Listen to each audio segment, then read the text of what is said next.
And Allah has the supreme examples.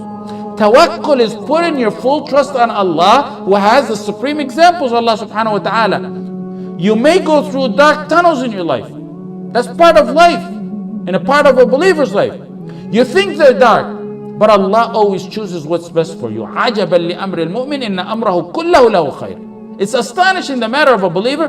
Everything that happens to him is good. You may not know it. You may not see the wisdom of it in this life. You may later on see it. If you don't see it in this life, you will see it in the life after. Ibn Rajab mentioned the story of Qadil Maristan. He said about himself, Qadil Maristan, he said, I was hungry one day in Mecca. And I became hungry one day that I couldn't find anything to eat. So I went walking around in Mecca.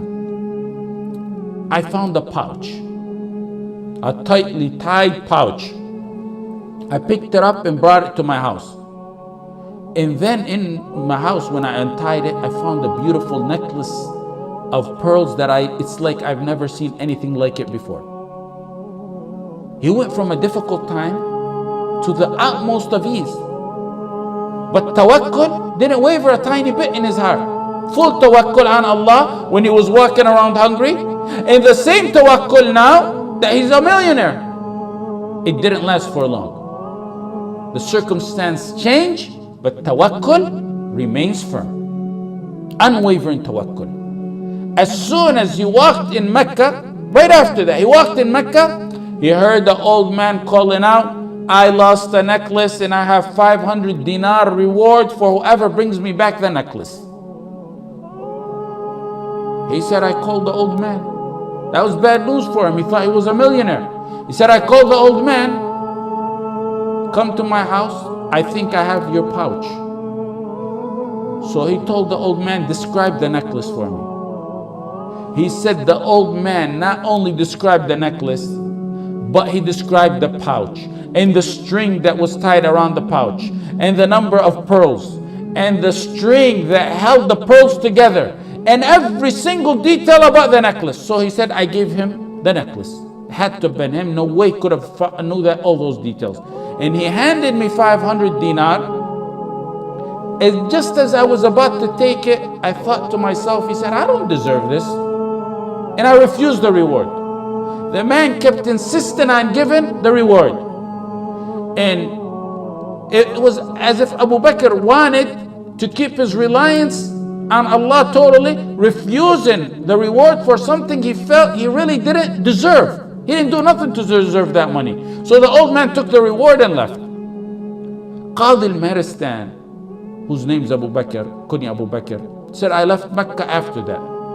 And I took the ocean.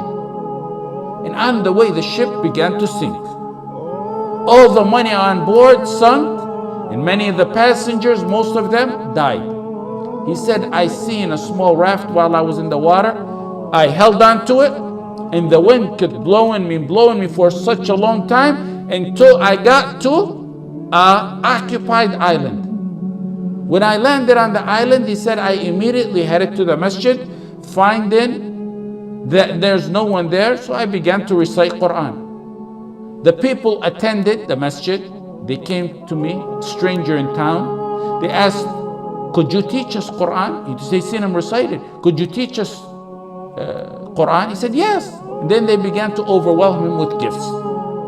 Then he said, I seen pages in the masjid one day, so I began to read in them, pages of the Quran. They said, you even know how to read and write?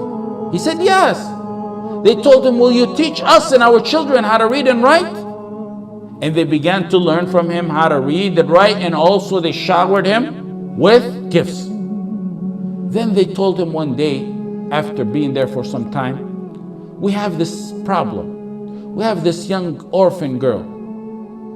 She has recently been orphaned. Her father died. And we want you to marry her. This was a tactic they did to try to keep him in town and attached to the town so he will not think of ever leaving them. He resisted. He wasn't even thinking about marriage. But based on their insistence, he said, I agree to marry her. He married her.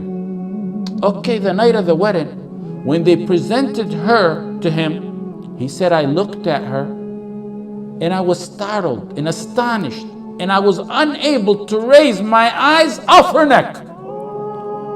I seen the necklace I gave the old man some time ago on her neck.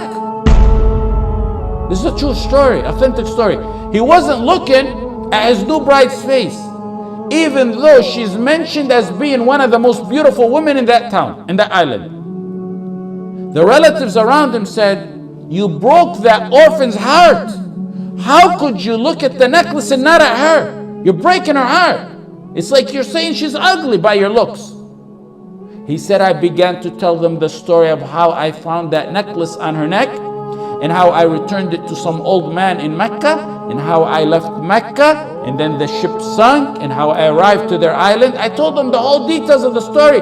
They began to shout and cry, La ilaha illallah, Allahu Akbar, La ilaha illallah, Allahu Akbar. And the crowds in the town began to gather. He said, why are you people doing this, and why are you astonished? They told him, the man you gave the necklace to is the father of this girl.